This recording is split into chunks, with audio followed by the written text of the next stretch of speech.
अंतरिक्ष विज्ञान में मानव की जिज्ञासा और शोध के कारण हम अंतरिक्ष की गहराइयों तक पहुंच चुके हैं।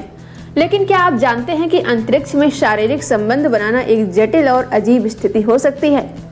एस्ट्रोनॉट्स महीनों तक अंतरिक्ष में रहते हैं और इस दौरान उनकी दिनचर्या में बहुत सारी चुनौतियां होती हैं, जिनमें शारीरिक और मानसिक स्वास्थ्य दोनों का ध्यान रखा जाता है। लेकिन क्या अंतरिक्ष में शारीरिक संबंध बनाना संभव है? आइए जानते हैं इसके बारे में विस्तार से।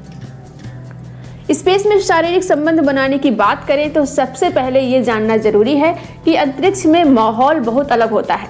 पृथ्वी पर हम अपने वजन और गुरुत्वाकर्षण का उपयोग करके अपने शरीर को नियंत्रित करते हैं, लेकिन अंतरिक्ष में गुरुत्वाकर्षण बहुत कम या लगभग शून्य होता है। इसका मतलब है कि शरीर हवा में तैरने लगता है और बिना स्थिर आधार के एक दूसरे के पास रहना और शारीरिक संबंध बनाना बहुत कठिन हो सकता है। अंतरिक्ष में शरीर के तैरने की वजह से एस्ट्रोनॉट्स को मुश्किलें आती हैं। शरीर बिना किसी स्थिरता के हवा में तैरता है और इस स्थिति में दो व्यक्तियों का एक दूसरे के पास रहना, संपर्क में आना और शारीरिक संबंध बनाना संभव नहीं होता जैसा पृथ्वी पर होता है। ये एक शारीरिक समस्या है क्योंकि गुरुत्वाकर्षण के बिना लोग एक दूसरे के करीब नहीं रह सकते, जिससे शारीरिक संबंध बनाना मुश्किल हो जाता है। रिपोर्ट्स के मुताबिक अब तक अंतरिक्ष में इंसानों के बीच शारीरिक संबंध बनाने की कोई पुष्टि नहीं हुई है। हालांकि इस क्षेत्र में कुछ प्रयोग किए गए हैं, लेकिन वे जानवरों पर आधारित थे, इंसानों पर नहीं।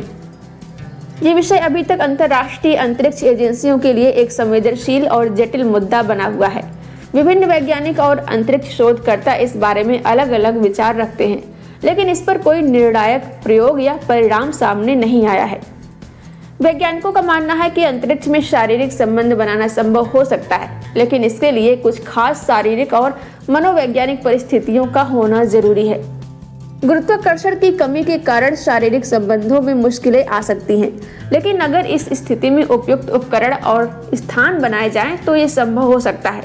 इसके अलावा अंतरिक्ष में जीवन जीने की परिस्थितियां भी अनुकूल नहीं होती।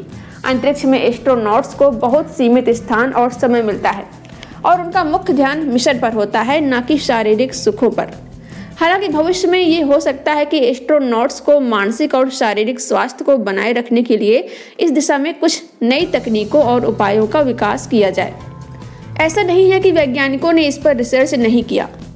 वैज्ञानिकों ने अंतरिक्ष प्रेगनेंसी को समझने के लिए चूहों के फ्रीज ड्राइड स्पर्म को स्पेस बहुत पहले भेजा था। बाद में इन्हें 6 साल बाद पृथ्वी पर लाकर फर्टिलाइज कराया गया, जिससे 168 चूहों का जन्म भी हुआ था और इनमें से किसी पर रेडिएशन का असर नहीं था। हालांकि महत्वपूर्ण बात यह है कि इससे अंतरिक्ष में इंसानी जन्म की संभावना नहीं बनती है।